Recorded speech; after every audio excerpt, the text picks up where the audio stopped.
Salut les amis, j'espère que vous allez bien.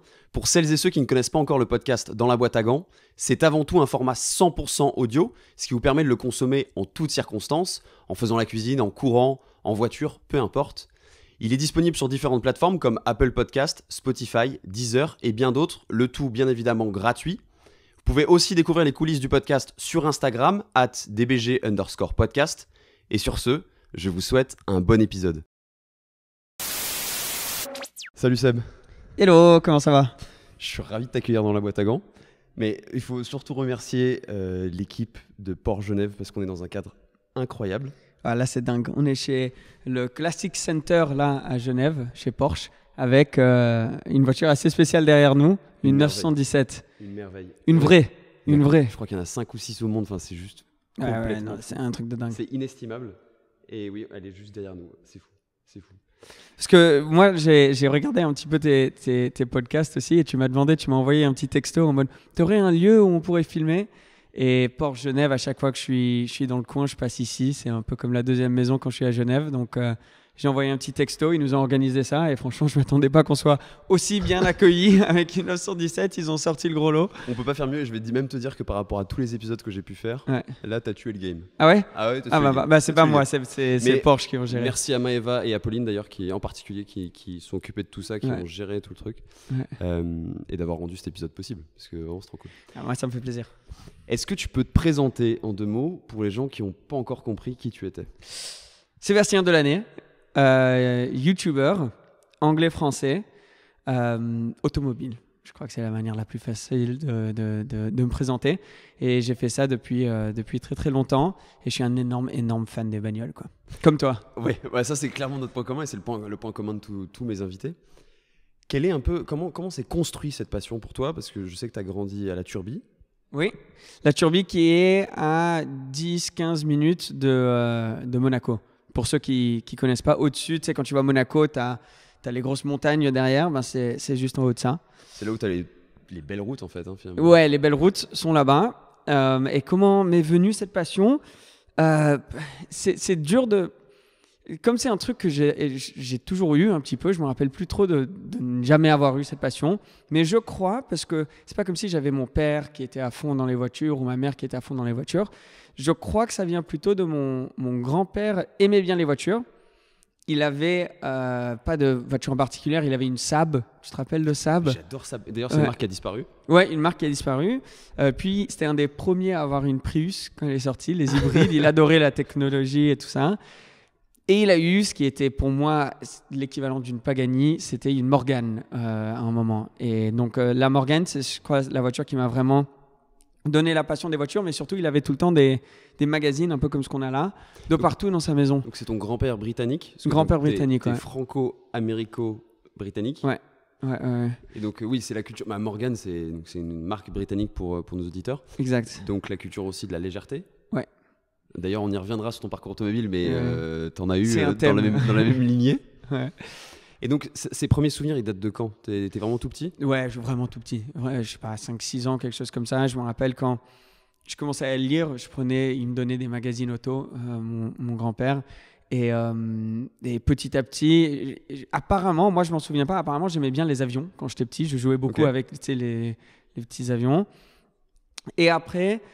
Une fois que je commençais à grandir un petit peu, comprendre un peu plus ce que c'était une voiture qui avait des marques différentes, ma mère, en fait, a joué un grand rôle parce qu'elle m'entraînait à mémoriser les marques et les modèles de voitures. Parce que ma sœur faisait beaucoup de danse et souvent, elle finissait la danse grave tard. Donc, si moi, je sortais de cours, ma mère m'amenait dans un petit café et on attendait pendant 1h30, 2 heures que ma sœur finisse sa classe de danse.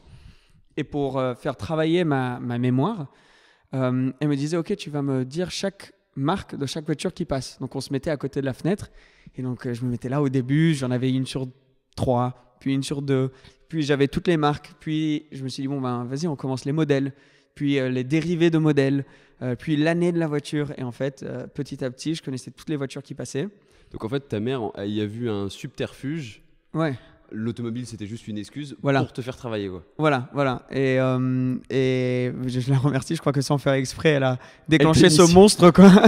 et on est là aujourd'hui. Mais là, c'est où j'ai vraiment commencé à connaître les voitures, à un point qui était plus extrême que juste quelqu'un qui aimait les voitures comme ça au passage.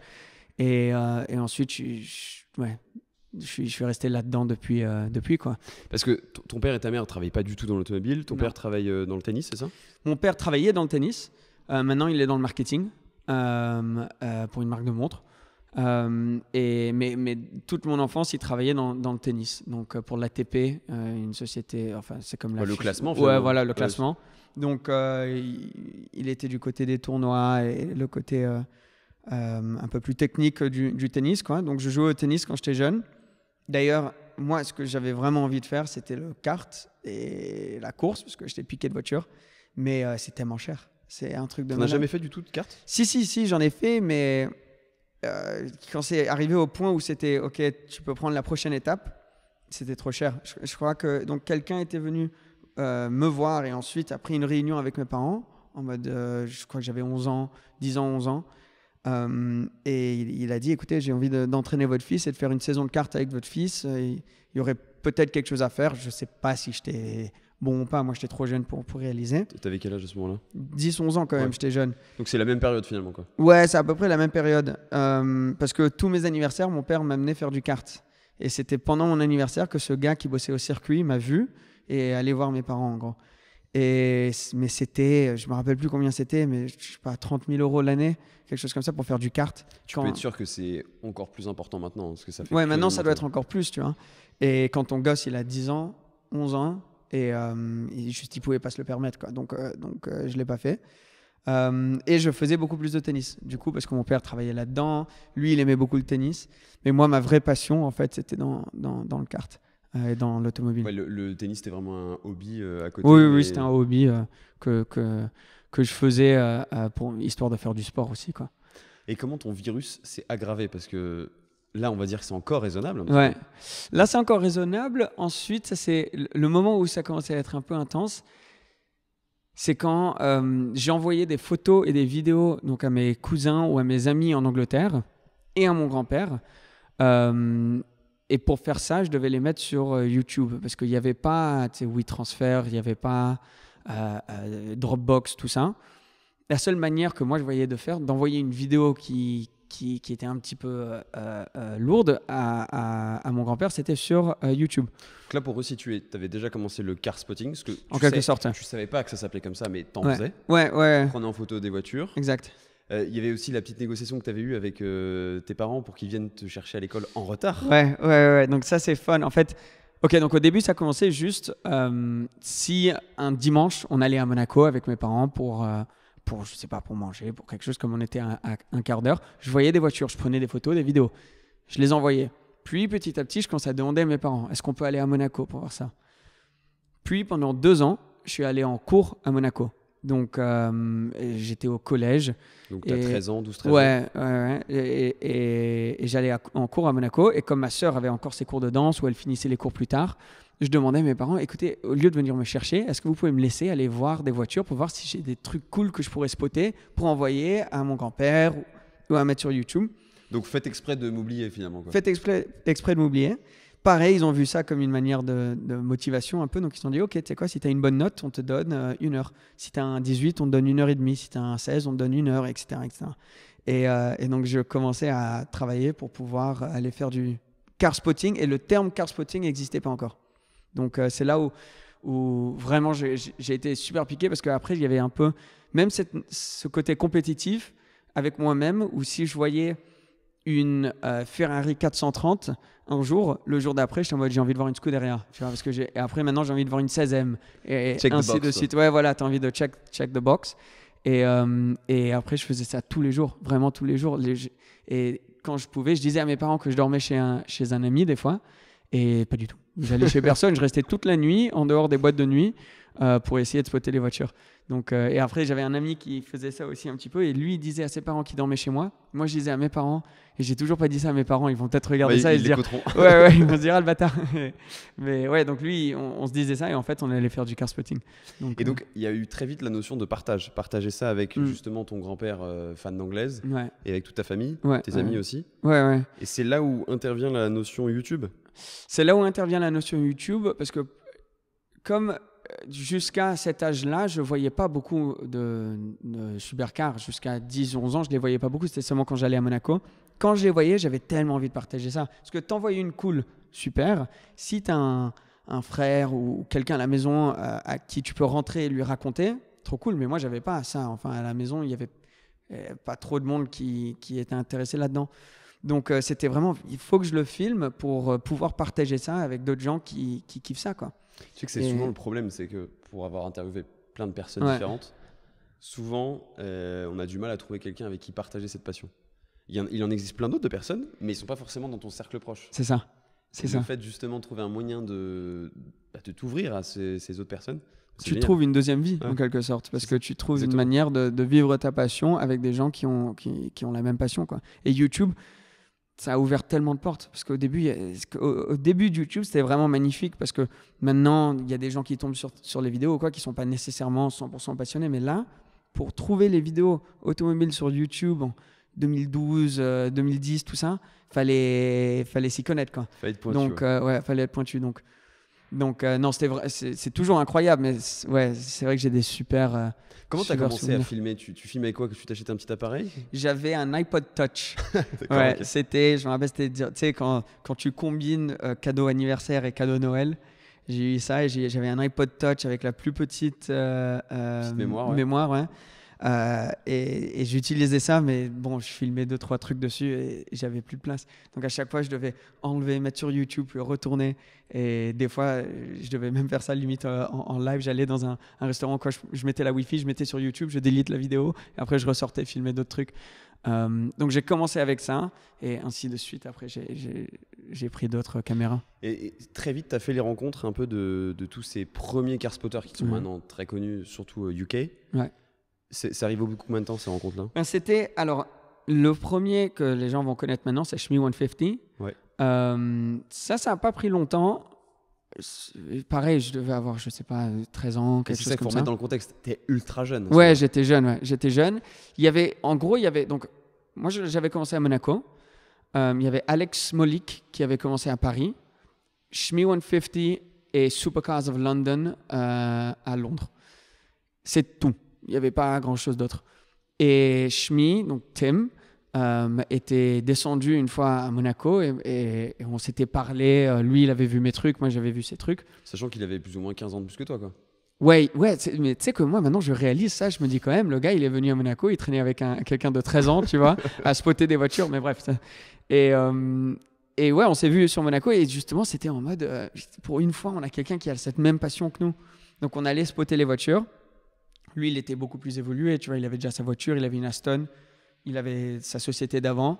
Et il m'a beaucoup appris dans la gestion et dans le potentiel de YouTube en tant que business aussi. Parce que lui, il avait déjà le côté passion business. Il avait le côté business, il avait le côté passion et il commençait à un petit peu chercher comment combiner les deux.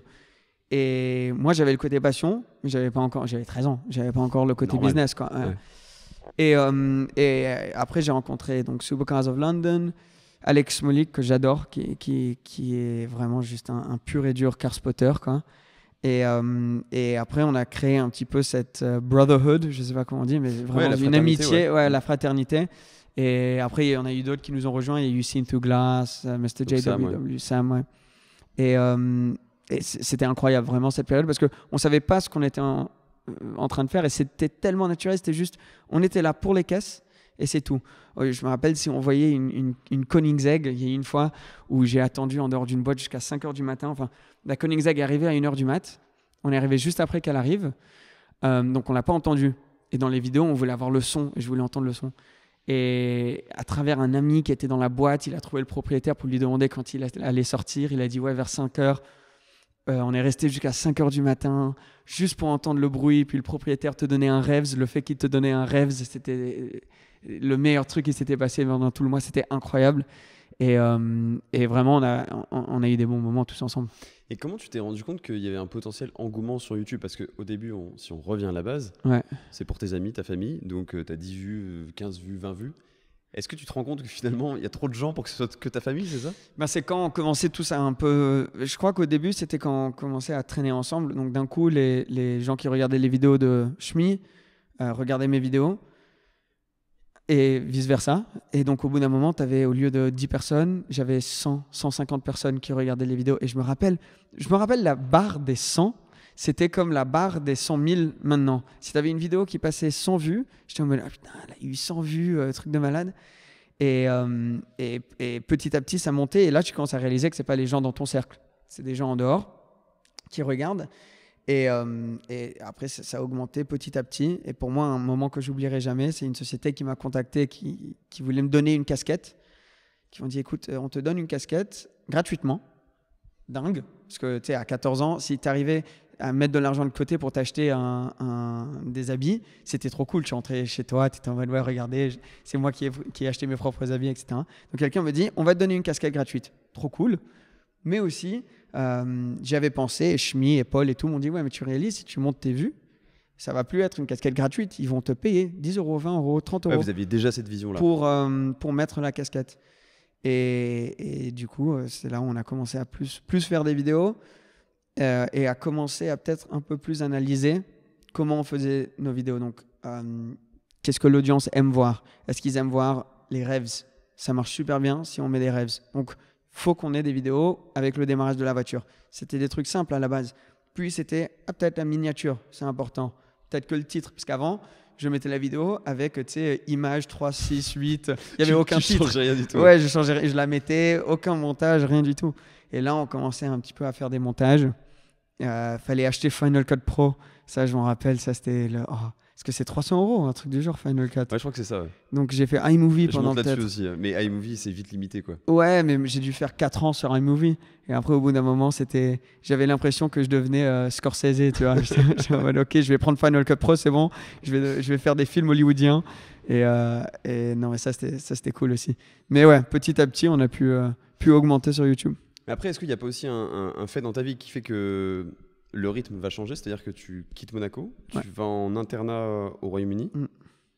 Et là, tu as moins de temps pour YouTube. Ouais, là, j'avais beaucoup moins de temps. Ça, c'était une décision difficile parce que j'étais pas... Donc, tout ça allait bien. Niveau fun, passion, tout ça. Mais niveau scolaire, je m'entendais pas super bien nécessairement avec les gens dans ma classe. C'était ce côté peut-être qu'on peut s'y attendre un peu plus, peut-être à travers Monaco, où c'était pas le vrai monde. C'était un petit peu être dans une bulle irréaliste. Et moi, je venais pas de ce milieu. Je veux dire des gens très très riches qui sont déconnectés de la réalité. Voilà. Et moi, je venais de la Turbie. On était dans une position très confortable, mais pas du tout comme beaucoup des gens de Monaco, quoi. Et donc, c'était un peu inconfortable parce que j'étais dans ce monde, mais je venais pas de ce monde. Et donc, je n'étais pas particulièrement content.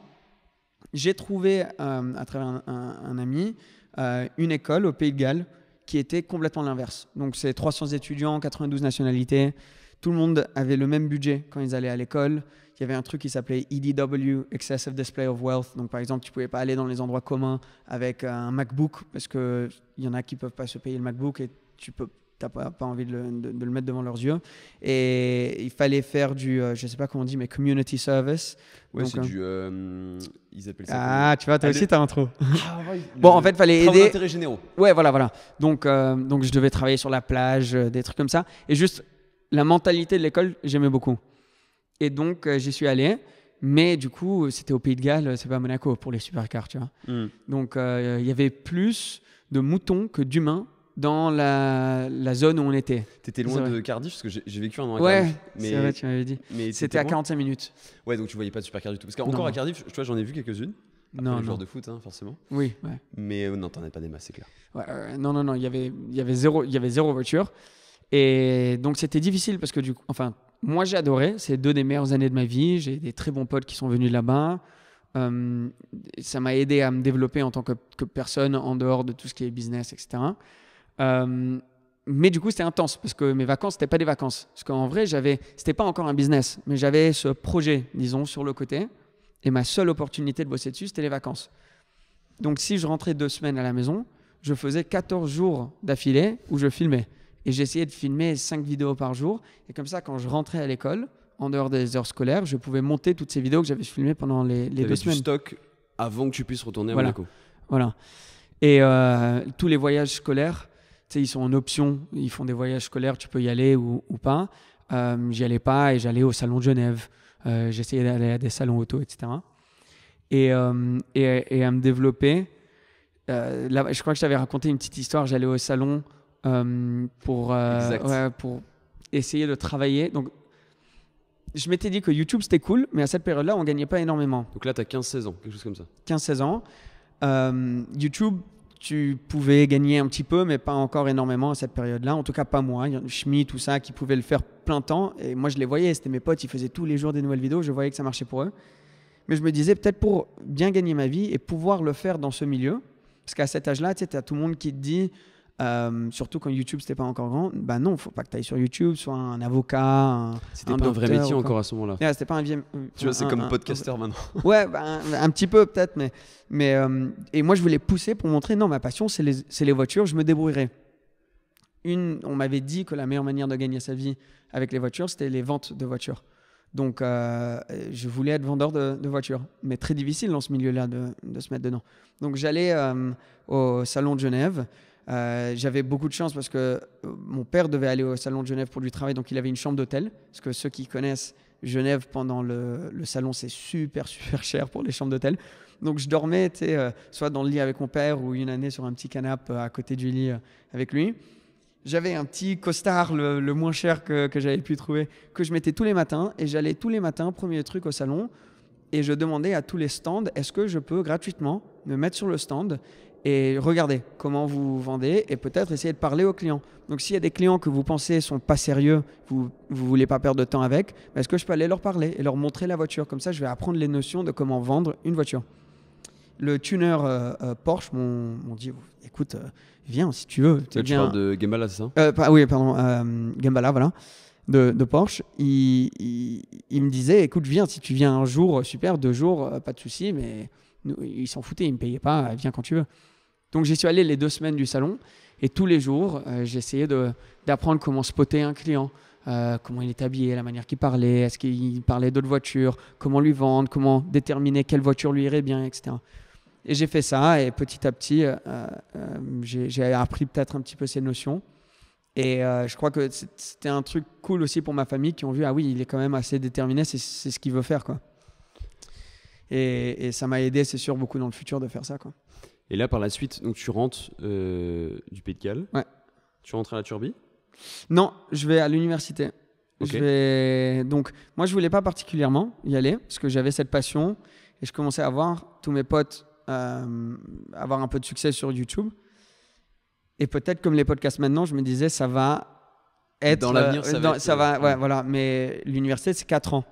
Si j'attends 4 ans, ça va pas être pareil. Si je commence maintenant ou dans 4 ans, il y a une grosse différence. T'avais peur de rater le coche finalement, quoi. Voilà. Mais j'avais pas beaucoup d'argent moi-même, donc mes parents en gros étaient en mode... Toi, t'avais 16 ans, donc... Ouais, voilà. J'avais 17 ans quand je suis allé à l'université. Ils m'ont dit, qu'est-ce que tu vas faire? Enfin, tu peux pas juste pas aller à l'université et faire ce truc. Enfin, t'as pas de fric, quoi. Donc, ils ont dit, va à l'université, tu vois, et voilà, quoi. Donc, je suis rentré à une université en Espagne qui s'appelle IE. C'est où? C'est à Madrid, c'est ça? Ouais, c'est à Madrid. Enfin, à Ségovie pour les 2 premières années, puis à Madrid. Et donc là, tu as vécu tes premières années étudiants avec, j'imagine, des fake ID parce que tu avais 17 ans? Ouais, fake ID, ouais, j'avais le passeport expiré d'un pote qui me ressemblait. Ouais. Tu avais sauté une classe à la base? J'étais juste fin d'année et j'avais commencé jeune, quoi. J'ai connu ce truc-là aussi, les fake ID quand t'as un an d'avance. Ouais, mais c'est parce que toi aussi t'étais jeune. Non, j'avais un an d'avance, mais j'ai retapé si tu veux après parce que les années étudiantes ont eu raison de l'année d'avance que j'avais à la base. Ouais. Mais les fake ID, ouais, on connaît l'histoire. Ouais, les fake ID, mais bon, fallait le faire, fallait vivre un peu. Mais ouais, j'ai fait l'université, c'était cool, c'était business, j'ai adoré. Quelques-uns de mes meilleurs potes sont de là-bas. J'ai ouvert une société avec des potes de l'université. Mais à la fin, j'étais juste... je me suis juste dit, si je veux faire YouTube, c'est maintenant ou jamais. J'ai pas le choix. Donc, l'université ont été super cool. Ils m'ont dit, écoute, on comprend. Là, je commençais déjà... J'avais pas énormément d'abonnés, mais j'avais peut-être 40 000 abonnés. Ce qui, pour cette période-là, c'était déjà assez conséquent. Sachant que tu voyais déjà Shmi 150 commencer à sortir des belles caisses, j'imagine. Ouais, ouais. Un vrai Là, il avait succès. la R8, Ouais. je crois, hein, ou peut-être la McLaren, la 12C. Il avait, tu vois, 200 000 abonnés, peut-être, des trucs comme ça. Je commençais à voir le potentiel. Et donc, j'ai quitté l'université, mais sans le dire à mes parents. Ça, c'était pas le truc le plus facile à leur annoncer. Au début, c'est sûr, ils n'étaient pas hyper contents parce que, pareil, YouTube, dans cette période-là, c'était c'est quoi ce truc? Comment tu vas gagner ta vie? Surtout mon père qui vient d'un background marketing plus traditionnel. Au début, c'est vrai, maintenant il comprend parfaitement, mais au début, il avait peut-être un peu du mal à comprendre. Donc en fait, comment t'as fait? T'as quitté l'université et après tu t'es dit je vais les rejoindre? Parce qu'ils Ouais, étaient ils étaient pas à Madrid, j'imagine? Non, c'était en fait, mon anniversaire, c'est fin novembre. Donc j'ai dit à l'université, ok, je pars à la fin du semestre, donc en décembre, et juste avant d'aller rejoindre mes parents pour mon anniversaire. Et donc je vais les voir, et tu sais, j'étais avec eux pendant 3 jours. Je me suis dit, je le fais direct quand j'arrive. Premier jour, je le fais pas. Ils étaient où? C'est à Londres à ce moment-là? C'était à Londres, ouais. Deuxième jour, je le fais pas. Troisième jour, je me dis, ah putain, merde, genre, je vais devoir leur dire. Et je l'ai dit à ma mère, choqué au début, mais franchement, genre, maintenant, je réalise, je suis tellement reconnaissant parce que c'était un peu en mode, bon, ben, qu'est-ce que tu veux qu'on te dise? Tu l'as fait, tu l'as fait. Ça sert à rien qu'on se batte contre toi. Ils étaient pas très contents au début. Mais écoute, si tu vas faire ça maintenant, bon courage. Et si tu as besoin de advice de quelqu'un pour te conseiller ou quoi, ben on est toujours là pour te parler parce que ça va pas être facile. Parce que eux, ils étaient surtout très inquiets que j'allais sortir d'un groupe d'amis de mon âge. Parce qu'en fait, quand tu es à l'université, tu es entouré de gens qui font la même chose, qui ont ton âge, etc. Moi, tous les gens que je connaissais qui voulaient faire YouTube, ils avaient 30 ans. Ou 28 ans, tu vois, ils étaient tous plus âgés. Moi, j'ai 17 ans. J'avais jamais vraiment eu un business et j'allais m'enfermer tout seul, en gros, pour bosser sur mon truc. Mais il y avait tous mes amis, ils étaient à l'université, j'avais personne autour de moi. Ils étaient inquiets que tu t'isoles finalement, quoi. Que je m'isole, quoi. Et donc, ils étaient surtout en mode, on sera là si tu as envie de, tu vois, de conseils, de tout ça. Et ça, c'était incroyable. Ils m'ont aidé, même juste dans le fait qu'ils m'ont dit, tu peux vivre chez nous. Comme ça, tu n'as pas un loyer à payer direct. Tu as fait un espèce de deal avec eux? Ouais. Donc, j'ai fait un deal. En fait, mes parents, ce que je comprends, ils ont dit, écoute, on a la chance de pouvoir t'aider quand tu es à l'université. Donc, en gros, te payer tes études. Mais si tu fais pas tes études, on va pas trop t'aider, quoi. C'est le deal. Tu es tout seul. Et si tu peux plus te sustain, tu peux plus subvenir à tes besoins tout seul, ben, le deal c'est que tu retournes à l'université. Donc j'ai eu beaucoup de chance parce qu'ils m'ont donné 1 000 €, ce qui dans cette période-là c'était pour moi c'était énorme, quoi. C'est pas 1 000 € par mois, c'est 1 000 € tout court. Tout court, ouais, 1 000 € tout court, et je pouvais vivre chez eux. Ce qui t'enlève une belle épine du pied, quoi. Ce qui est le plus grand truc, et je réalise la chance que j'ai eu d'avoir ça. Mais du coup, tu as 1 000 €. Et si tu n'as plus les 1 000 €, tu retournes à l'université. Et est-ce qu'ils t'ont laissé un délai pour, entre guillemets, Pas réussir? de délai. Pas de délai. Pas de délai. Genre là, aujourd'hui, disons, si rien ne marche et que j'ai plus d'argent et que je dois aller voir mes parents pour dire j'ai besoin d'un coup de pouce, ils me diront, ah ben, le deal, c'est que tu retournes à l'université, mon grand, tu vois. Mais là, ça commence à faire tard, là. Là, ça commence à faire tard. Mais ouais, donc c'était ça le deal, quoi. Donc les 1 000 €, je me disais, ok, ben soit je peux les dépenser genre en mangeant, en allant au resto ou quoi, soit je peux les investir dans une nouvelle caméra, Final Cut Pro, des trucs comme ça. Donc c'est plus ce que j'ai fait. Je me rappelle, je demandais tout le temps à des potes qui étaient pas trop loin en mode hey, salut, est-ce que tu manges? Tes parents ils cuisinent ce soir? je suis pas loin, je pourrais passer, tu vois, ça me ferait trop plaisir de vous voir. T'es obligé de gratter partout. Ouais, donc je grattais, quoi. Et ouais, après, je sais pas combien on veut rentrer dans les détails, mais j'ai pu m'en sortir où j'ai pas eu besoin à retourner à l'université, quoi. Et c'est justement là où tu fais le lien, en fait, avec la voie que tu avais vue dans l'automobile, à savoir la vente de voitures. Ouais. Parce que tu vas te sortir justement cette belle épine du pied en étant un peu un broker, finalement. Ouais, j'ai eu là aussi une chance de fou où à travers les vidéos que je faisais déjà, je rencontrais donc des gens qui avaient des voitures. Plein de collectionneurs ou quoi, et donc souvent j'entendais parler, ah ouais, je vends ma 458. Une semaine plus tard, j'entends quelqu'un dire, ouais, j'ai trop envie de rajouter une 458 à ma collection. Donc tu te dis, attends, mais là je peux mettre en relation et prendre une commission. d'une manière ou d'une autre, je trouve quelqu'un que je connaissais bien qui avait une Lexus LFA. Donc là, on est sur le mythe du mythe. Ouais. Incroyable cette caisse. Et qui vient voir, il me dit Seb, écoute, on m'a dit que tu fais un peu ça, j'ai une Lexus LFA, j'en veux un certain prix. Si tu la vends pour plus cher que ce prix, tu gardes le reste. Donc moi je me dis ok, mais je connais pas du tout les prix des LFA. Donc je rentre chez moi, tu vois, je regarde et je vois que le prix qu'il m'avait annoncé, elle était largement la moins chère du marché. C'était très bien placé, quoi. C'était très bien placé. Donc quelqu'un que je connaissais qui faisait des ventes de voitures en Angleterre, je lui envoie un texto, t'as un collectionneur qui chercherait une LFA. Il fait ouais, j'ai un collectionneur, mais on doit faire 50-50 sur la commission. Moi, je me dis, écoute mec, j'ai 150 € dans mon compte. Moi, si tu la vends pour 2000 € de plus et que je prends les 1000 €, déjà, tu m'as doublé là ce que j'avais avant. Donc, top. Et finalement, on a pu la vendre et je me suis fait une belle commission dessus. Qui t'a permis de te mettre un peu à l'abri pour les prochains mois. Ouais, ça m'a permis tu vois, parce que là, je m'étais habitué, je vivais pas une vie au luxe de dingue, tu vois. Donc, avec la commission que j'avais, c'était en mode, ok, c'est bon, maintenant, tu sais que tu vas pas retourner à l'université cette année, normalement, tu vois, en gros. Donc là, déjà, la fierté personnelle te fait dire, ok, là, j'ai déjà eu un premier pas. Ça, c'était trop cool. Quoi. Franchement, ça m'a vraiment aidé. Et une chose mène à une autre. Tu fais une vente comme ça dans le milieu, ça s'entend.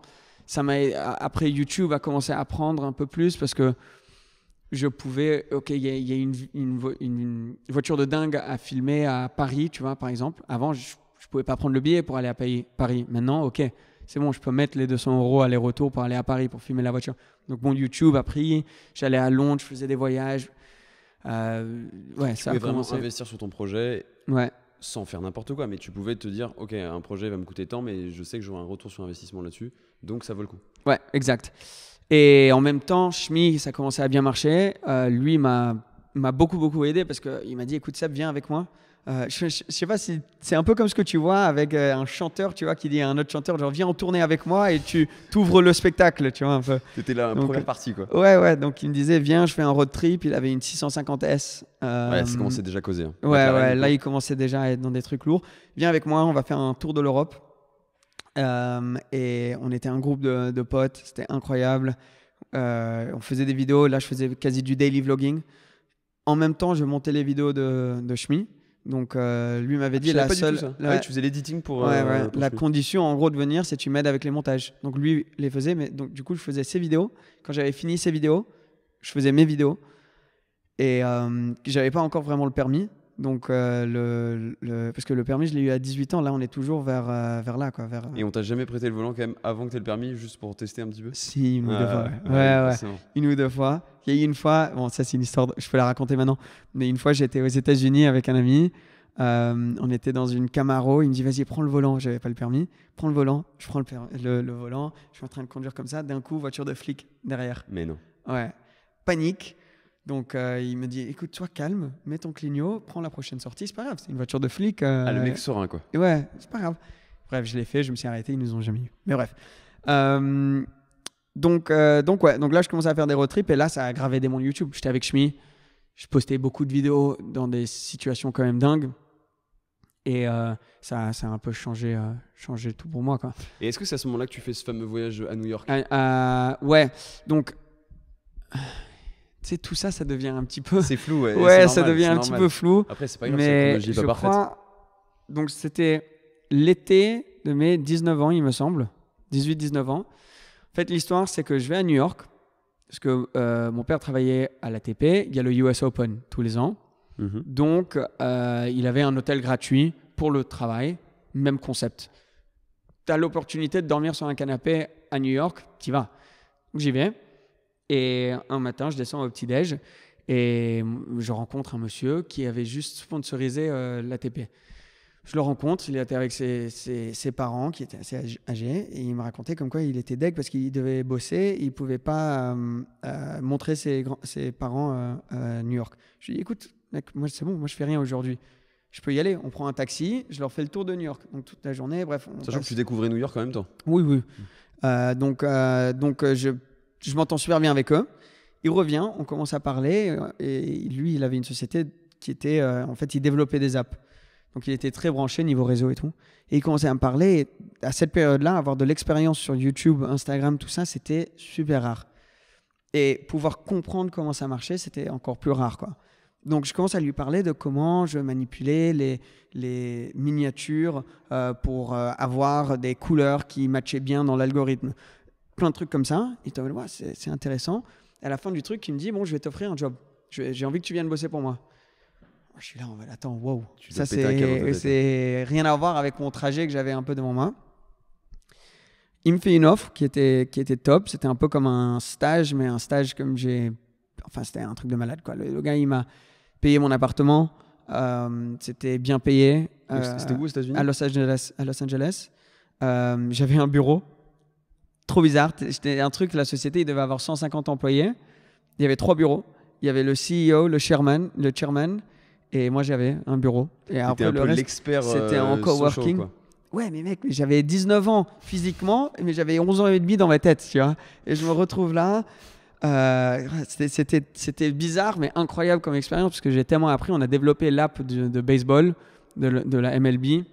On a développé l'app de l'ATP. On a développé l'app de Slipknot, c'est le groupe de rock. Ouais. On a fait plein de trucs comme ça. Et j'étais en tant qu'advisor. C'était conseil, quoi. Conseil.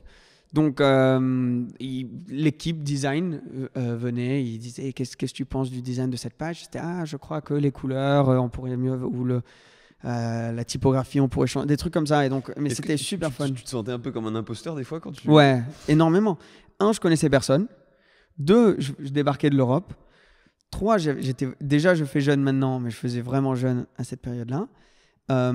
Mais ça m'a poussé, ça, limite. Comme je me sentais un imposteur, je me disais, je vais être le premier à arriver, le dernier à partir. Je vais prouver à tout le monde là qui pense que je suis un imposteur que j'ai ma place, tu vois. Donc ouais, j'avais vraiment cette règle que mon père m'avait appris, parce que lui, quand il allait au boulot, il me disait tout le temps, j'ai envie d'être celui qui allume les lumières et qui les éteint. Donc j'avais envie d'avoir pareil. Donc s'il y avait des gens qui venaient à 6h du mat, ça me faisait tellement chier parce que j'étais en mode merde. Non, je dois aller encore plus tôt. Mais voilà, petit à petit, j'ai beaucoup appris sur, encore une fois, les réseaux sociaux, le développement des apps, etc. J'ai dû faire ça 6-7 mois, fin du stage. Et j'aimais beaucoup, mais j'allais dans un bureau et je travaillais pour quelqu'un d'autre. Et je me sentais un peu en mode, c'est pas pour ça que j'ai quitté l'université. C'est top, c'est très bien, mais tu as la chance d'être encore jeune, de pouvoir prendre des risques. Là, si tu restes ici, tu risques de rester ici pour toujours. Tu sais pas. Mais en fait, ce que tu adores, c'est les voitures. Là, tu développes une app pour Slipknot, c'est très cool, mais c'est pas ma passion. Puis tu avais peut-être l'impression aussi de perdre une certaine liberté. Ouais, je perdais une liberté. J'avais la liberté financière, là, parce que j'avais aucun coût et je gagnais bien ma vie. Mais j'avais perdu ma liberté de faire ce que j'avais envie de faire et aussi créatif. Parce que même si j'étais là en advisor, c'est pas comme si je faisais passer tout ce que je voulais. C'était quand même très limité. Donc, c'était pas pour ça que j'avais quitté l'université. Ils me disent, écoute, on veut te prendre à temps plein sur un long contrat à Los Angeles. Et pour moi, les 2 grosses décisions que j'ai prises qui ont structuré ma vie aujourd'hui, c'est quitter l'université et avoir refusé cette offre. Et je ne sais pas ce que c'était l'offre. Tu sais que ça m'a étonné quand tu m'as dit ça. Ouais. Ça a été, je trouve, très malin justement de ne pas avoir la curiosité, même si ça devait te démanger, ouais. de savoir ce qu'il y avait derrière cette offre. Ouais, je savais que s'il me disait, je risquais de le prendre, mais je le prendrais pour l'argent, quoi. Et je me suis toujours dit que j'ai envie de faire ce que j'aime. Le côté financier, je pense que ça viendra. Tu te débrouilleras, mais ne le fais pas dans l'autre sens. Ne fais pas quelque chose pour les finances et ensuite tu trouveras une manière de faire ta passion. Je pense que tu peux difficilement effectivement commencer par les finances et avoir la passion en cours de route. Voilà, je pense que c'est très compliqué. C'est dans l'autre sens qu'il vaut mieux le faire. Et un peu cet esprit de, franchement, je sais pas si c'est une bonne chose ou une mauvaise chose, mais je me dis souvent, tu te débrouilleras, whatever. Genre, tu trouveras une manière. Pire des cas, tu retournes comme avant. Tu l'as fait une fois, peut-être que tu pourras le faire une deuxième fois, tu vois. Donc j'ai dit au gars de la boîte, j'ai dit, écoute, très gentil, franchement, merci beaucoup, mais j'ai pas envie de savoir l'offre parce que je vais rentrer, je vais faire ce que j'aime. Et eux ont été adorables, ils m'ont jamais dit ce que c'était. Peut-être que ça allait être une offre pourrie, hein, je sais pas du tout. Et voilà quoi, je suis rentré à la maison et je suis rentré pour faire. Et là, c'est où j'ai vraiment commencé avec YouTube. Du coup, cette période-là, j'avais pu mettre de l'argent de côté, etc. Donc là, t'as quoi? T'as 60 000 abonnés? Quelque chose comme ça? Ouais, je pourrais pas te dire honnêtement, mais j'avais quelques abonnés. Quand j'étais à LA, j'avais une Porsche aussi, donc j'avais commencé à faire des vidéos avec ça. Non, t'avais acheté une Porsche? Non, j'avais pas acheté, j'avais fait un leasing, tu vois, comme j'y étais pendant 6 mois, je payais tous les mois. En fait, il y avait un gars qui habitait dans l'immeuble à côté de moi, qui avait pas mal de caisses, et il m'a dit, écoute, je roule plus avec la 911, donc si tu me payes, je me rappelle pas ce que c'était, mais c'était un bon truc, hein, je payais pas énormément par mois, et j'avais une 911, quoi. Et puis t'avais que ça comme dépense, comme tu disais. Ouais, j'avais que ça. Bah, après, j'avais une autre dépense, j'avais un de mes meilleurs potes que j'avais rencontré à cette école-là, au Pays de Galles, qui vient de l'Irak. Et l'école où j'étais, c'était un peu la moitié des gens étaient en scholarship. Ouais. Et la moitié, c'était payant.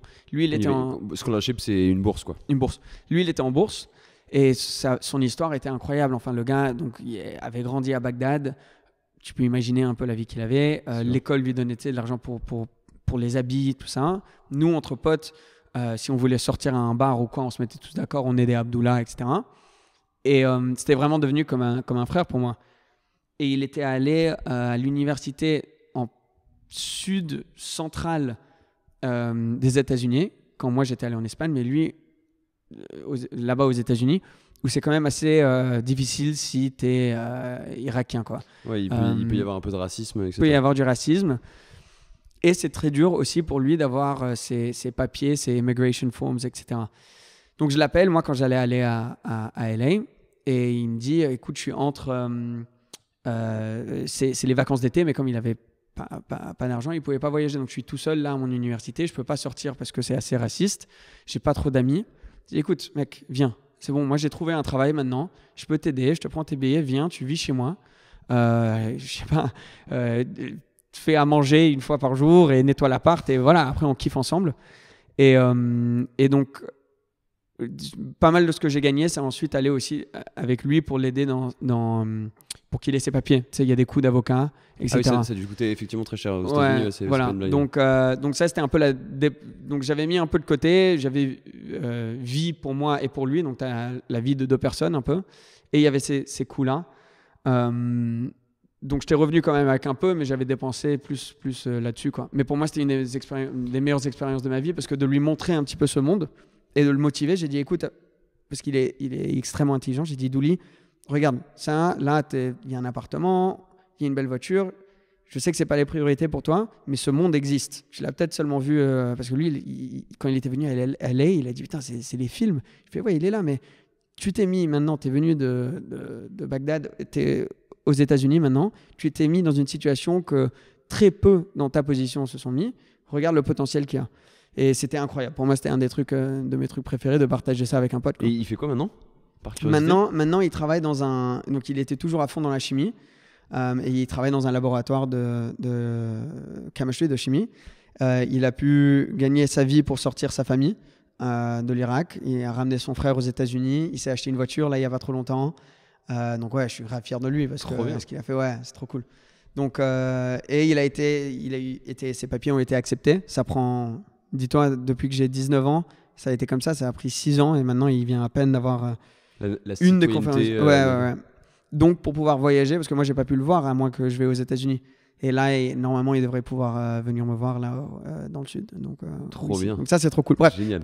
Parenthèse totale, mais voilà. Donc ça c'était LA et pour moi c'était. Donc top. tu quittes LA, tu rentres à la Turbie. Ouais. Et là, tu te dis maintenant, c'est game on, quoi. Ouais, maintenant c'est game on. Porte tes couilles, achète-toi une voiture. Donc c'est là où j'ai j'ai pris la Lotus. Première, c'est quoi ? Il y a une petite histoire d'ailleurs sur la première, parce que je crois que il t'arrive des... Pas la première, mais la deuxième, ouais, la Lotus. Donc la première, c'était une noire, une Elise Club Racer. Parce que c'était la voiture la plus sportive que tu pouvais acheter pour 30 000 euros, en gros. Et donc j'ai acheté cette voiture que j'adorais, straight pipe, tout le bordel. Dingue, ça m'a beaucoup aidé sur YouTube. On revient un peu aux racines de ton grand-père. Light is right. Light is right, ouais. J'adorais cette voiture. On a fait, je sais pas combien de kilomètres j'ai fait dedans, mais j'ai fait le gumball dedans. Pour te dire, Lotus Elise straight pipe, 8 ou 9 heures par jour. Oh là. On avait les casques. Mais incroyable ces expériences. Est-ce que tu comprends tout de suite à ce moment-là que le fait d'acheter une voiture sympa, en tout cas qui sort de l'ordinaire, c'est aussi un plus pour toi dans la création de contenu? Ouais. Tu l'as fait un peu en sachant ou par hasard? Non, en sachant. Il y avait tout le monde qui me disait, Shmi, Supercars of London avait sa R8. Shmi devait déjà avoir 36 voitures, je sais pas. Et ils m'ont tous dit, il faut que tu achètes une voiture. Ils m'ont dit depuis le début, mais au début, enfin, je pouvais pas, quoi. Là, quand j'étais revenu, je pouvais. Donc j'ai acheté cette voiture, ça m'a aidé. Cette période-là aussi, ce qu'on gagnait par vue, c'était beaucoup, beaucoup plus que c'était aujourd'hui. Ouais, ce qu'on appelle le CPM, le coût par mille. Ouais, le CPM était beaucoup plus élevé. Et c'était un boom. C'était vraiment un boom. Là, c'est 2 ans qui suivaient. C'est là où ça a décollé, quoi. Et c'était incroyable. On s'est amusé parce que... Mais c'était épuisant. Parce que dis-toi, je filmais, je montais, presque en daily vlog. Et bon, aussi, j'avais 20 ans, 21 ans, je faisais un peu la fête, je m'amusais. Gumball, tu vas pas y aller et aller te coucher, tu vois. Donc, je me rappelle, on rentrait du Gumball, tu arrives à l'hôtel à 21h, on montait jusqu'à 1h30, on allait en boîte jusqu'à 5h, 6h, on se réveillait à 9h, c'était reparti pour une autre journée. On était morts, mais c'était exceptionnel. Enfin, c'est des années que j'en tiens pas énormément de souvenirs, mais des très très bons. Là, tu continues à vendre aussi un peu des voitures à côté? Tu continues à faire le broker? Ouais. Ça m'a aidé aussi, mais j'étais en plein dedans un petit peu. Et c'est vraiment un monde où une fois que tu rentres dedans, c'est un petit monde. Donc, on m'envoyait des voitures, j'envoyais dans un groupe, un contact, etc. Une fois ça marche, une fois ça marche pas. Et donc, voilà, je faisais ça un petit peu sur le côté dès que je pouvais, quoi. Et c'était top parce que ça donnait un petit peu de stabilité à ce que je faisais, parce que YouTube, c'est dur à... Mais si t'as une vidéo virale, ça monte. C'est ascendant, descendant, enfin, c'est irrégulier. Mais en plus, il y a peut-être un aspect aussi qui est particulier pour toi, c'est justement, tu le disais tout à l'heure, tu fréquentais des gens beaucoup plus âgés que toi. Est-ce que des fois, tu n'as pas eu l'impression d'être un peu en décalage, ou en tout cas d'avoir des craintes de te faire avoir, ou de ne pas avoir les codes sur certaines choses? De me faire avoir du côté business, quoi. Je me suis fait avoir. Je crois qu'il y a eu 2-3 ventes de voitures où je ne me suis pas fait payer ma commission, des trucs comme ça. Ouais, ça s'est passé. Après, le plus que je crois, je sais pas, mais je pense que le plus que j'avais de gens qui me followaient, le moins on essayait de faire des coups comme ça. Parce que si c'est un garage ou quoi, ils savent que, bon, pire des cas, si j'en parlais sur Internet, très mauvaise pub. Ça ferait une mauvaise pub. Donc, ça renforçait ta crédibilité, donc ta place dans le milieu. Mais ça c'est une chance que j'ai maintenant où voilà, peut-être les gens vont faire, je sais pas, hein, mais un peu plus attention parce qu'ils se disent, bon, on n'a pas envie que ça finisse sur YouTube, quoi. Est-ce que c'est à ce moment-là que ta mère va jouer aussi un rôle dans ton business? Ouais, ma mère... Donc, tu l'as jamais dit d'ailleurs, je crois, ça. Hein. Ouais, ça, j'en ai jamais parlé, ouais. On en a parlé, nous, et je me suis dit, bon, tu sais quoi, autant en parler. Mais ma mère qui partait au début de pas s'y connaître tant que ça en réseau, pas être derrière l'idée que je quitte l'université. Après, les choses ont commencé à un peu marcher, et mes 2 parents, mon père comme ma mère, ont été reconnaissants du risque et de ce qui s'était passé, du succès qui était un peu venu derrière. C'est pas non plus, tu vois, un truc de malade, mais il y avait eu, je pouvais me financer ma vie tout seul, quoi. Et ça montre l'amour d'une mère, parce qu'elle directement a dit, écoute, je vois tous ces requins un petit peu qui sont en train de tourner autour de toi. Moi, je savais pas trop comment gérer mes finances, super bien encore. Normal, tu as 20 ans, les trucs commencent un peu à marcher. Tu t'amuses. Et elle dit, j'ai entendu des histoires des gens dans ta situation où ça finit pas bien. J'ai envie de t'aider. Et pour moi, top, parce que quelqu'un qui peut gérer tes finances, il faut avoir confiance, quoi. Et je savais qu'avec elle, je pouvais entièrement lui faire confiance, qu'elle aurait un meilleur jugement que moi. Toi, tu vois une voiture demain que tu as grave envie d'acheter, tu risques de te pousser un petit peu, de te mettre comme ça pour l'acheter, tu vois. D'être déraisonnable. Si tu demandes à ta mère, maman, est-ce que je peux aller l'acheter ? Est-ce que c'est raisonnable ? Elle aura un meilleur jugement parce que c'est pas elle qui va rouler dedans, c'est pas elle qui aura le côté d'excitement d'être dans la voiture, tu vois. Donc elle est venue et ça fait longtemps maintenant. On arrête maintenant aujourd'hui juste parce que ça commence à être trop de travail pour elle. Et bon, elle veut kiffer sa vie aussi. Mais ça doit faire 5-6 ans qu'elle m'entoure, quoi, en tant On que... peut dire que c'était ta manager un petit peu. Comme un manager entièrement, ouais. Donc, elle gère mes finances. Elle gérait beaucoup, tu vois, si je devais trouver un nouveau monteur, un petit peu le cercle autour, recrutement, voyage, des trucs comme ça. Ça n'a pas été facile, comme tu peux imaginer, relation mère-fils et business en même temps. Ouais. Mais moi, j'en suis juste tellement reconnaissant parce que combien de mamans se donneraient à 100%. Il n'y a pas plus pur comme manière de te donner un peu à ton fils pour aider ton fils, tu vois. Donc c'était super. J'ai essayé de la remercier des meilleures manières que je peux au cours des années. Mais ça, c'est sûr que ça a été un petit peu, je pense, ma plus grande chance, c'est de l'avoir à mes côtés parce que elle a vraiment su avoir un bon jugement au bon moment pour moi, quand moi, je ne l'aurais pas eu tout seul, je pense. Donc, on y reviendra un peu plus tard dans ton parcours, mais elle t'a fait aussi un beau cadeau en te rendant quelque chose de possible. On y reviendra après. Ouais. Si on reprend un peu ton parcours automobile, tu parlais de ta première Lotus. Ouais. Là, tu la changes. Ouais, là, je la change.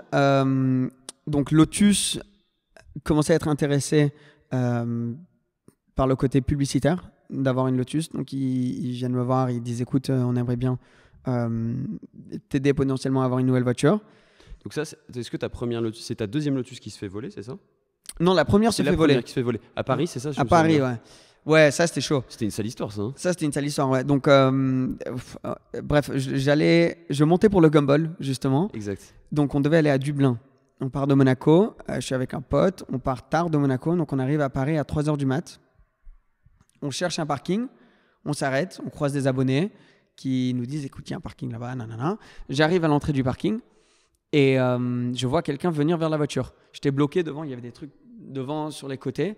Une voiture qui bloque derrière et quelqu'un qui vient vers la voiture. Mais comme la voiture était un peu connue, ça se passait assez souvent qu'il y avait des abonnés qui venaient voir. Donc, oh cool, c'est un abonné. Et bam, je sens sur la tempe quoi, un truc. Et le gars il sort de la voiture. Il m'avait mis un flingue à la tête.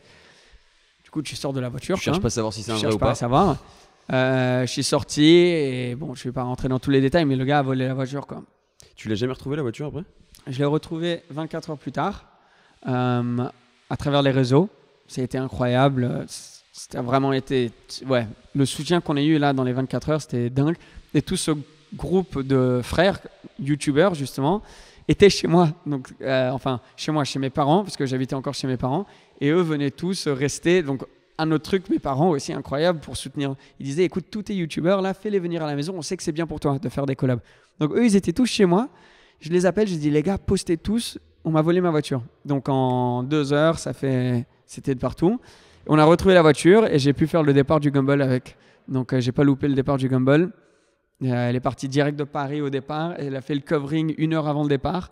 Elle était sur le départ et j'ai pu faire le Gumball. Ça devient un souvenir encore plus incroyable, quoi. Ouais, incroyable. Malgré le traumatisme de te prendre. Oui, non, ça c'était chaud. Mais la voiture avait une histoire. Mais après ça, j'avais du mal à connecter avec la voiture. Ouais. Après, je voulais la vendre. Donc je la vends et je fais cette Lotus rouge et or qui était... C'est une 380 XI, c'est ça? 380 Sport, ouais. Et dans une config complètement one-off. Donc cette couleur, c'est une couleur qu'il y avait sur la voiture personnelle de James Bond pendant qu'il filmait avec l'Esprit. Je me rappelle pas quel film c'était, mais bref, quand James Bond avait une Lotus. C'est pas Roger Moore, c'est celui d'après, ouais, je crois. Bref, il avait... Moi, je devrais le savoir en vrai, mais bon, j'ai oublié. Et voilà quoi, donc elle était incroyable. Juste, tu vois, des trucs comme le volant en Alcantara, ils n'avaient pas fait avant. Les jantes en or, tout ça.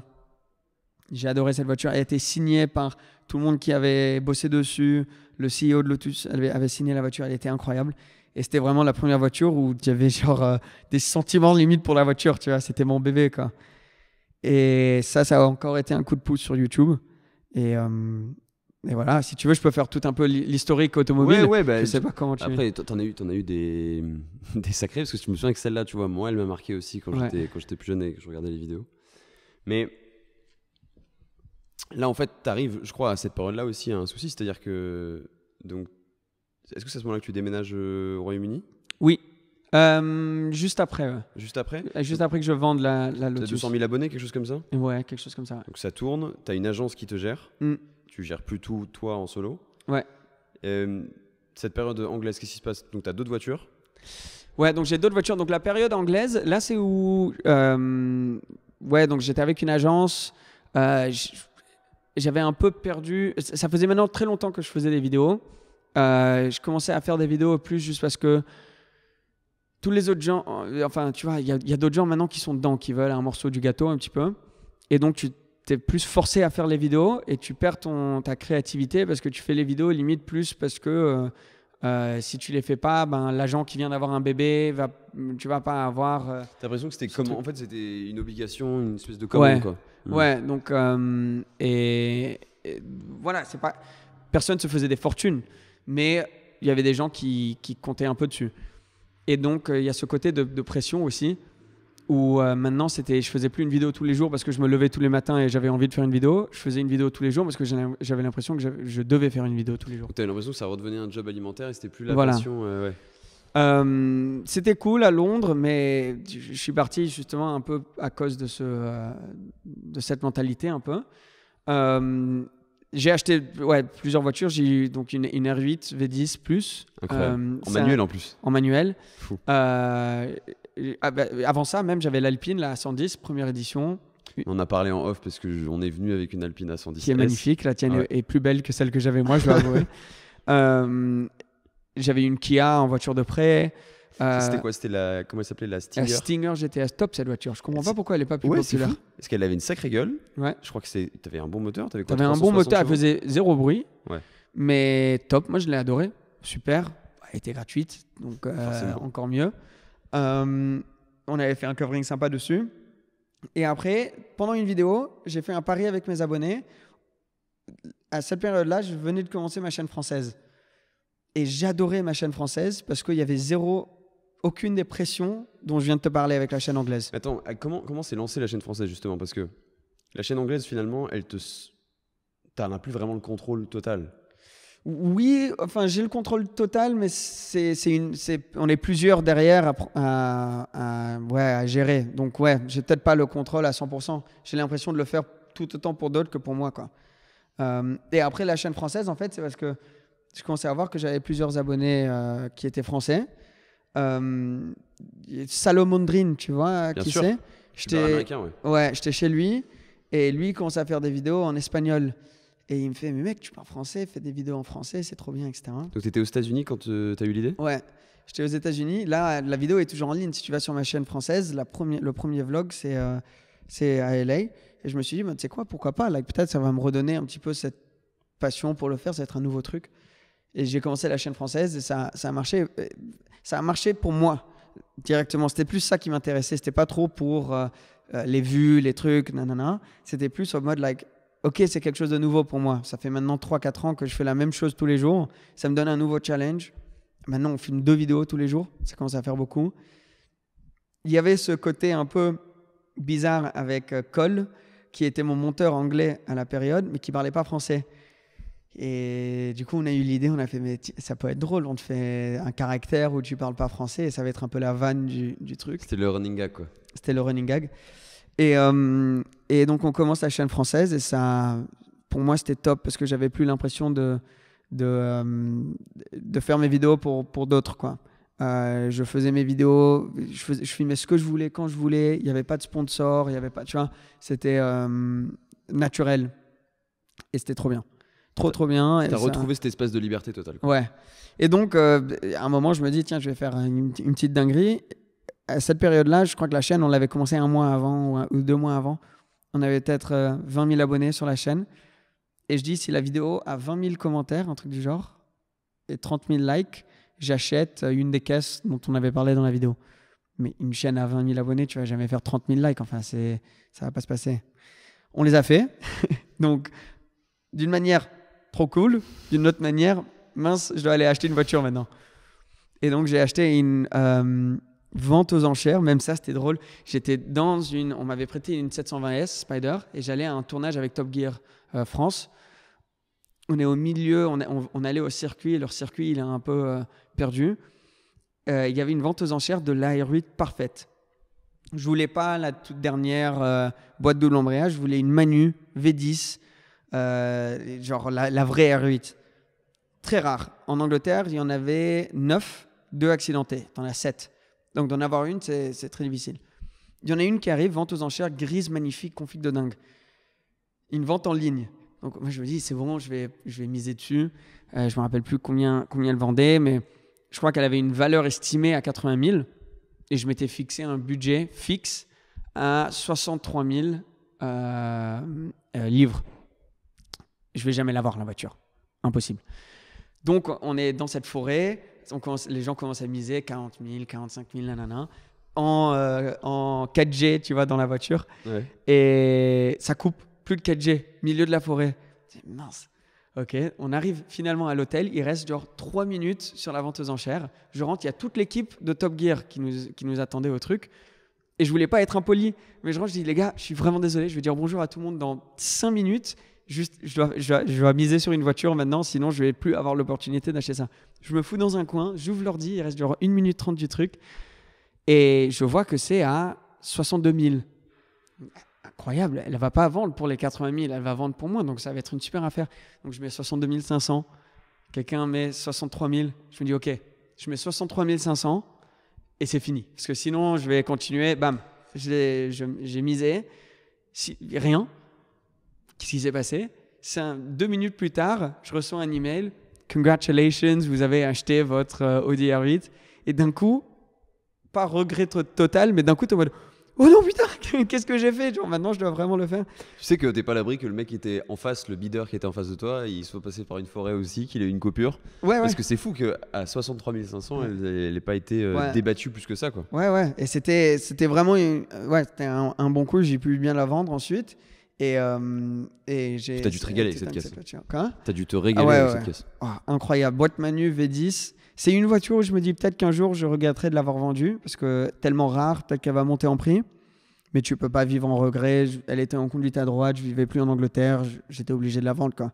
Et je l'ai vendue pendant le Covid, quand les marchés se sont effondrés. Donc peut-être pas la meilleure décision, mais je l'ai vendue sans perdre d'argent. Donc c'est déjà bien. Voilà, pendant le Covid, pas mauvais. Et pendant le Covid aussi, tout le monde panique, moi inclus. T'as pas envie d'avoir ce cash dans une voiture, quand même. Donc ouais, je l'ai vendu. Donc là, cette période, tu te restructures par rapport à... Donc tu pars de Londres. Ouais.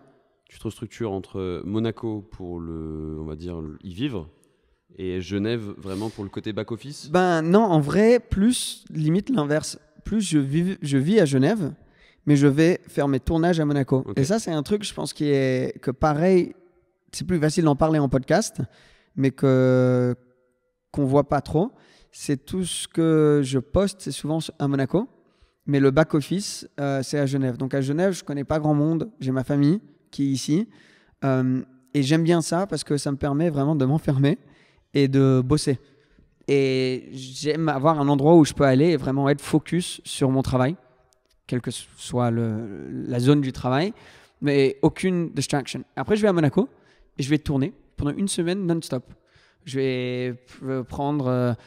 mes photos Insta, mes vidéos Insta, et je vais rentrer. Donc je fais 1 semaine à Monaco, je rentre 2 semaines à Genève, mais en fait j'ai tout et ça c'est un truc qu'on voit pas trop. C'est astucieux, et puis en plus comme tu dis, en fait tu t'enlèves toutes les distractions, donc c'est plus efficace. Et aussi ça te permet d'avoir ta vie privée aussi, tu vois, j'ai ma famille, j'ai ma copine, j'ai mes amis en dehors de tout ça, et j'aime bien garder ce côté un peu plus pour moi-même, et donc j'ai vraiment ma petite vie à Genève qui est plus discrète, mais j'aime bien ça, et j'adore Monaco, bien sûr, je passe du temps là-bas.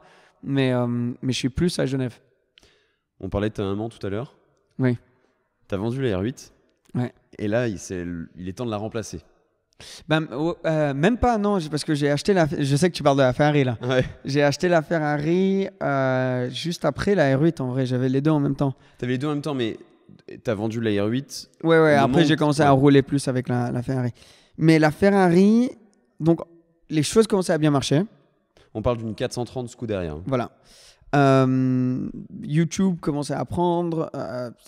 C'était juste trop bien. J'étais trop content. Il y avait la chaîne française. J'avais un super bon groupe d'amis autour de moi. Tout se passait bien avec ma mère. J'avais commencé quelques projets à côté qui commençaient à bien marcher. Super bonne période. Mais comme j'ai dit, c'est pas moi qui gère les finances.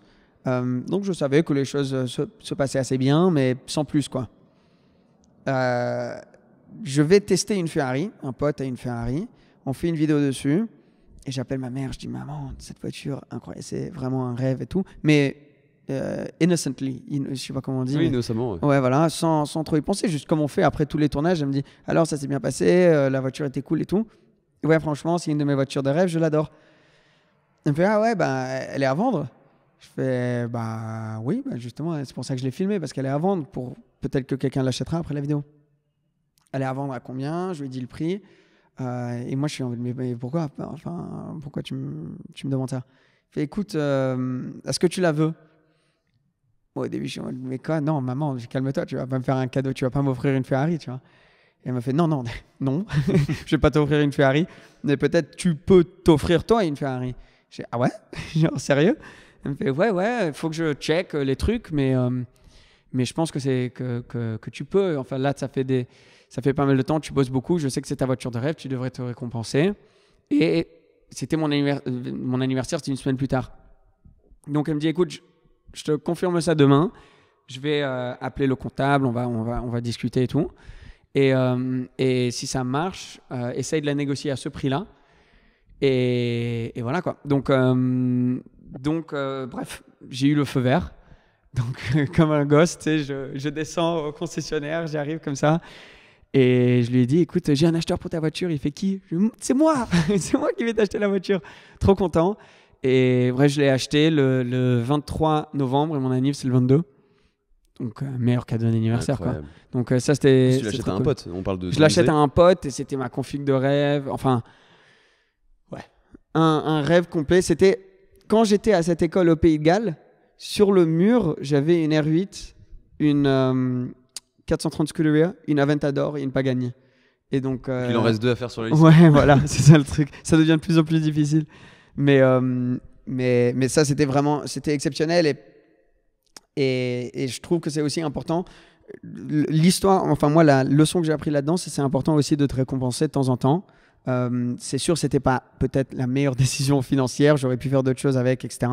Mais ça m'a vraiment montré tous les trucs que tu penses sont impossibles, parce que pour moi, si tu m'avais dit à 15 ans, quand je commençais à faire le car spotting, tu pourras conduire une 430 Scuderia dans ta vie une fois, j'étais déjà en mode ça me va, très bien, content. Tu me dis que tu pourras en avoir une que tu peux conduire quand tu veux tous les jours, j'aurais même pas cru, barrière mentale, quoi. Ouais, et même en parlant maintenant, c'est pas émotionnel, mais genre ça te ramène dans ce truc où je réalise toujours pas à 100%.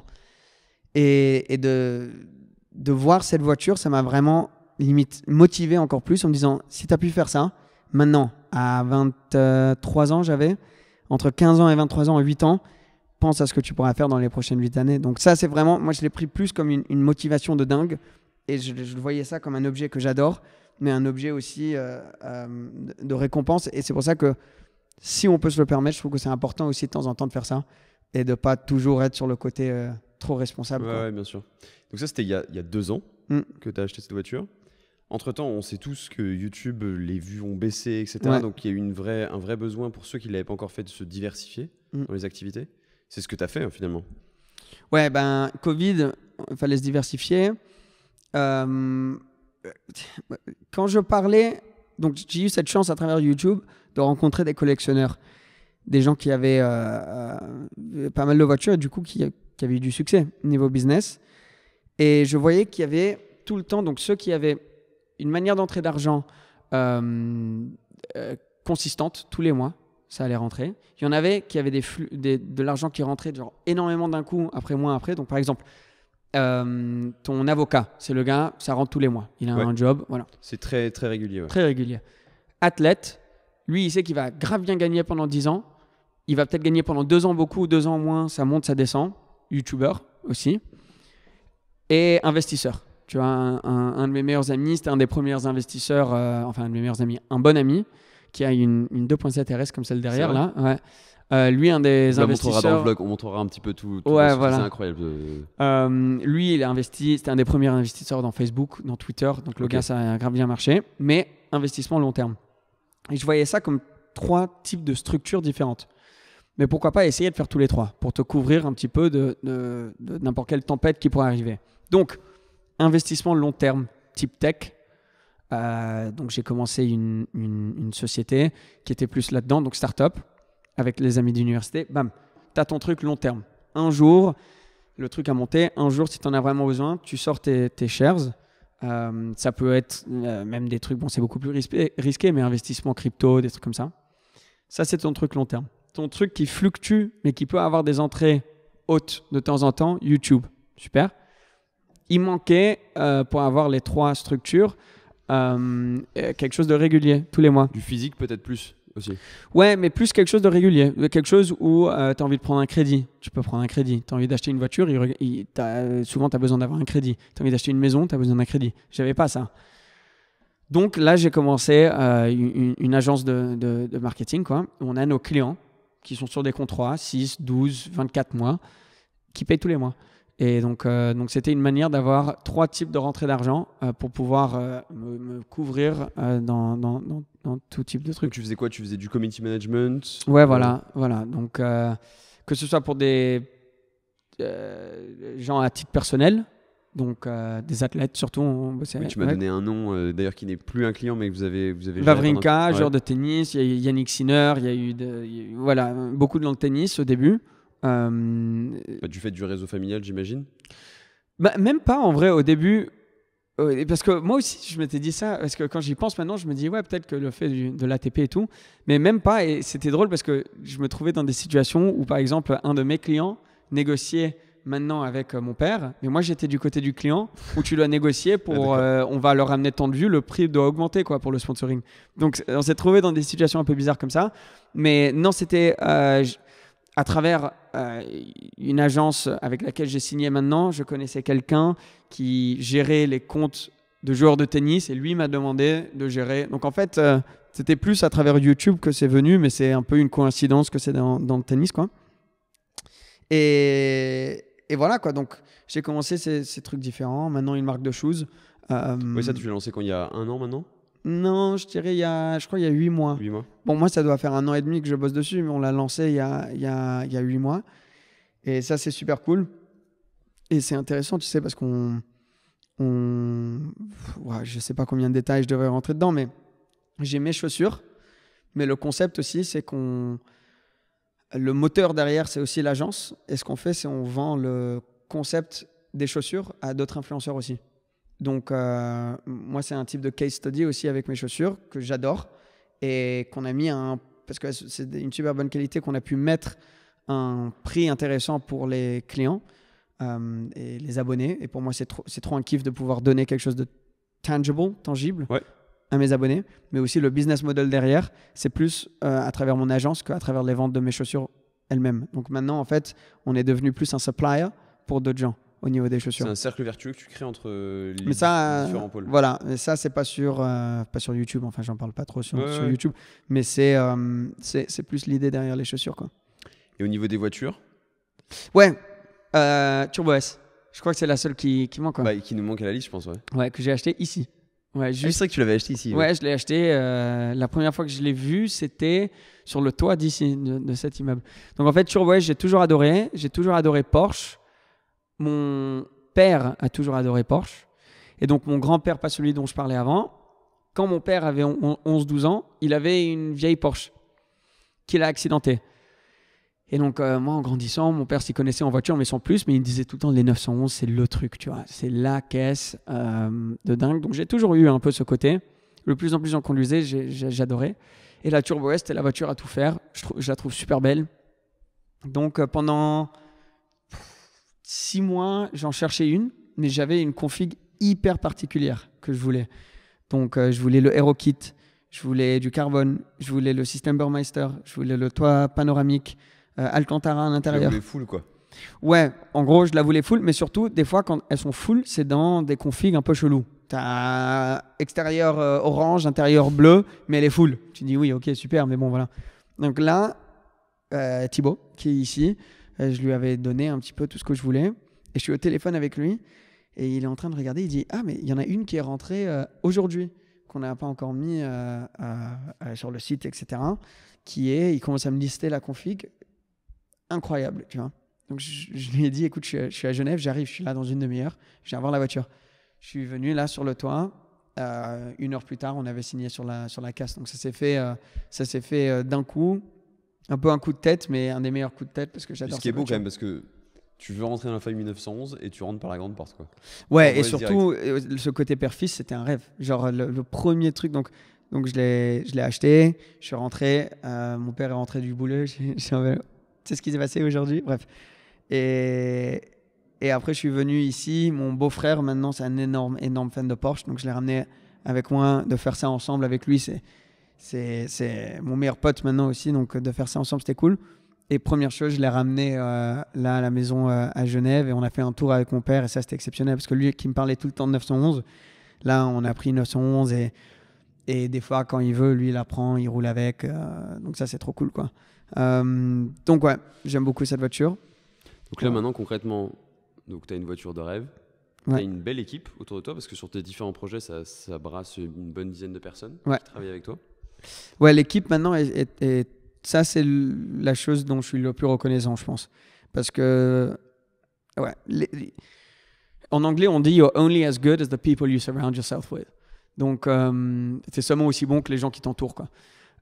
Et j'y crois beaucoup parce que j'ai été entouré au fil des années de personnes différentes, et peut-être que je suis une personne influençable, je sais pas, mais j'ai vu des changements dans mon style de vie et des changements aussi dans mon work ethic avec les gens qui étaient autour de moi. Tu veux dire qu'en fonction de l'influence des personnes, tu étais plus ou moins bien? Ouais, mais pas nécessairement ça, mais aussi des gens qui essayent de prendre trop, qui essayent de profiter, tu vois, des trucs comme ça. Pareil, pas que j'avais énormément de trucs dont on pouvait profiter, mais peut-être que si quelqu'un voit un petit peu de potentiel, tu vois, il va essayer de s'accrocher et faire ses trucs. Tout le monde le fait, tu vois. Moi, si je rencontre quelqu'un, il y a un potentiel business, naturellement, tu vas essayer de voir si tu peux atteindre ce potentiel avec eux. Mais bon, c'est naturel, mais il faut savoir filtrer ça un petit peu. Et maintenant, aujourd'hui, je suis entouré de famille et d'amis, quasiment, tout. T'as resserré un peu le cercle, quoi. Ouais, voilà, mon agence maintenant, mon agent principal, c'est un ami qui, du coup, va remplacer ma mère. Là, on est en pleine période de transition. Je reprends le montage moi-même. C'est une chose que j'ai vraiment envie de faire parce que, pareil, j'ai envie de vraiment retrouver cette passion pour ce que je fais. Tu sais, c'est amusant ça, parce que j'ai peu de youtubeurs qui retournent justement à l'essence même du job, en fait. Ouais, bah, c'est parce que je trouvais que t'as pas envie d'oublier un peu, et deux, c'est moins personnel et c'est jamais exactement comme tu veux que ce soit quand c'est pas toi qui le fais. Donc il y a des fois où un monteur va me montrer un truc et je dis, il y a des changements que je me dis, bon, on pourrait faire ça, mais le temps que je t'explique et que ça se fasse, non, c'est pas grave, on la met comme ça. Si tu le fais toi, ça se passe pas. Et je trouve ça plus authentique. Et en 2022, là, récemment, j'ai posté beaucoup moins de vidéos d'un standard qui, pour moi, n'a pas été le standard que j'ai envie d'avoir, parce que j'ai été énormément en phase de reconstruction behind the scenes. Et en 2022, là, j'ai prévu des bons trucs et ça devrait être super fun. Donc là, tu reviens aux commandes, quoi. Je reviens aux commandes et avec un style qui est plus moi. Que tu vois, j'ai pas envie d'être journaliste auto.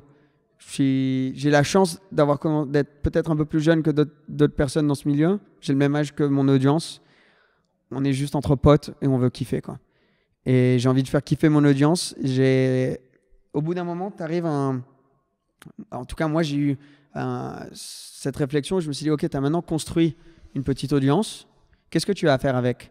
Est-ce que tu vas juste utiliser ça pour toi, pour t'enrichir toi-même et pour kiffer ta vie de toi?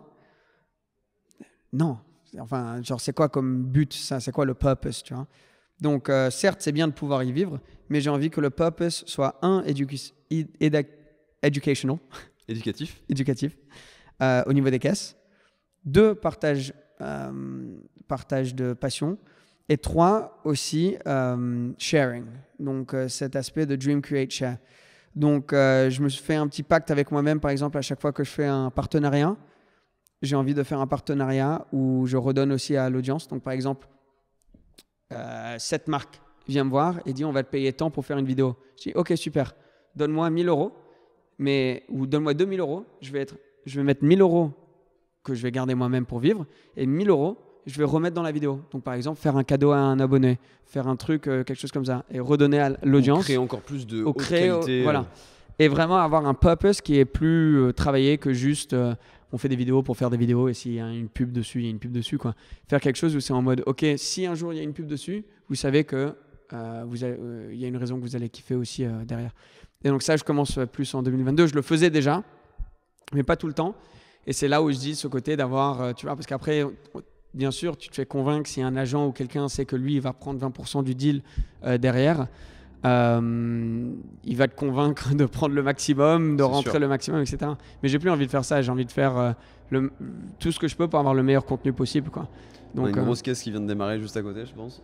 Je sais pas ce que c'est un Macan, je crois, hein, mais qui fait un beau bruit. Ah ouais? C'est un Macan. On n'avait pas été trop dérangé par des bruits de démarrage de voiture, mais là. Bon, si on va être dérangé par un bruit, c'est un beau dérangement, ceci dit. Ouais. Hein. C'est un très très beau dérangement. Ouais. Justement, par rapport à tout ce que tu dis, pour finir un peu ce podcast, qu'est-ce qu'on peut te souhaiter pour la suite d'un point de vue automobile, d'un point de vue professionnel, personnel, enfin ce que tu veux? Ouais. Alors, point de vue automobile, je sais pas trop. Je pense rester dans la famille Porsche. J'adore. Okay. J'adore la relation que j'ai avec Porsche Genève ici. Ils sont top. J'adore les voitures. L'affaire arrive à partir. Elle n'est pas encore partie, mais elle va partir. Mais après, franchement, je pourrais pas. Je sais pas. Donc pas. On verra dans les années. Ouais, j'ai envie une Tesla peut-être. Peut-être une surprise qui va arriver, quoi. Ouais, oui, sûrement. J'aime bien ce côté aussi, mais bon, on verra. Hein. Je me tâte à prendre une nouvelle Porsche à un moment. Je sais pas. GT3, GT4 RS si je peux, GT3 RS, un truc comme ça. J'aimerais beaucoup. Et une Tesla parce que j'ai envie de découvrir un peu l'électrique et aussi peut-être encore une fois utiliser la voix pour essayer de pousser un bon message. Et tu penses à laquelle, quel modèle? Moi, j'aime le modèle Y. J'aime beaucoup. C'est la nouveauté. C'est la première fois que je l'ai vu, c'est en arrivant à Genève. Voilà, il y en a un. C'est le petit modèle X. Ouais, voilà. Donc ça, j'aime beaucoup. Pour moi, niveau perso, de continuer à faire ce que j'aime. Ça, pour moi, c'est juste la priorité. Et surtout, si j'arrive à mettre juste 2% de motivation dans 1% de mon audience, ça me suffit. Ça serait trop cool parce que moi, je le vois un petit peu du genre, je suis tombé sur une vague à un moment, je l'ai surfé jusqu'à aujourd'hui, j'ai énormément de chance. Oui, il y a eu du taf qui allait derrière, mais j'ai énormément de chance, j'en suis reconnaissant, je le sais, que j'étais aussi à un certain point au bon endroit au bon moment. Et j'espère que juste ça peut montrer aux gens que ces rêves qu'ils peuvent avoir, moi j'ai encore des rêves et je suis pas non plus là à dire que j'ai réalisé des trucs de dingue que personne d'autre a fait, non, mais c'est parfaitement faisable même si tu penses que ça ne l'est pas, quoi. Donc, la chance ça se provoque parce que comme tu dis tu as eu l'opportunité d'être au bon endroit au bon moment, et tu as su le voir, et ça c'est quand même important aussi. C'est sûr, ouais. Ça c'est important, super important. Et c'est ça, pardon, le côté qui est aussi important je pense de montrer, c'est je sais pas comment bien dire, mais un peu des fois, faut juste porter tes couilles et y aller. Si tu y crois, si tu penses que tu en es capable, et si c'est vraiment ce que tu aimes faire, pourquoi pas essayer. Surtout quand tu es jeune. Ok, si tu as 55 ans et 3 gosses, c'est différent. Si tu as 21 ans et la possibilité de peut-être prendre un petit risque, ben, tu pourras pas le faire plus tard. Donc autant le faire maintenant, quoi. Toi, tu dis porter ses couilles. Moi, tu vois, je dis sortir ses doigts. Mais ça revient plus ou moins la même chose. Ouais, c'est la même chose, quoi. Ça revient. Mais en tout cas, cet épisode, je pense, est une vraie inspiration. Je suis sûr que les auditeurs vont prendre une claque. Bah, les tiens aussi, quand ils vont découvrir un peu plus ton parcours. Parce que je pense que là, ils auront vraiment de l'inédit. Ah bah peut-être. Bah, tu sais, c'est difficile d'en parler sur YouTube parce que tu n'as pas envie de faire une vidéo juste en mode écoutez ma vie, tout ce que j'ai fait. Comme si tu étais la personne à pouvoir tout tout apprendre aux gens. Donc c'est difficile un petit peu d'en Quand parler. c'est ta sans- position solo, c'est compliqué. Ouais. Ouais, c'est compliqué. Donc c'est cool de venir et de pouvoir tant en mieux, parler. Donc, tant merci de me donner aussi la plateforme pour laquelle faire ça. Et on n'a même pas trop parlé de la caisse à je sais pas combien derrière nous, mais bon, ça tombe dans le truc. Elle est inestimable, mais l'avantage c'est qu'on va faire un vlog juste après et on va pouvoir parler et montrer un peu tout ça parce qu'on a un cadre exceptionnel. Il faut qu'on vous montre un peu tout ça. Tu sais comment faire la pub. On va Tu se sais balader. comment relayer, toi, sur le vlog. Allez voir le vlog. Le lien sera quelque part. Non, je mets pas le lien en description quand Ah, même, ok, parce ok. que souvent le vlog il sort après le podcast. Ah oui, ok. Mais oui, on permet de mettre de l'image sur le podcast. Ceci dit, maintenant, il est filmé aussi sur YouTube, le podcast, donc comme ça, il y en a Ok. pour tous les goûts. Et on Allez, est pas bah, mal. top. Top. Bah, c'était un plaisir. Hein. Merci Seb pour ce moment. Bon, on va aller se balader maintenant. Allez, top. Top. Merci et merci à tout le monde qui a écouté jusqu'à maintenant. Ouais, il y en aura plein. Super. À très Parfait. bientôt Seb, ciao. Ciao, ciao.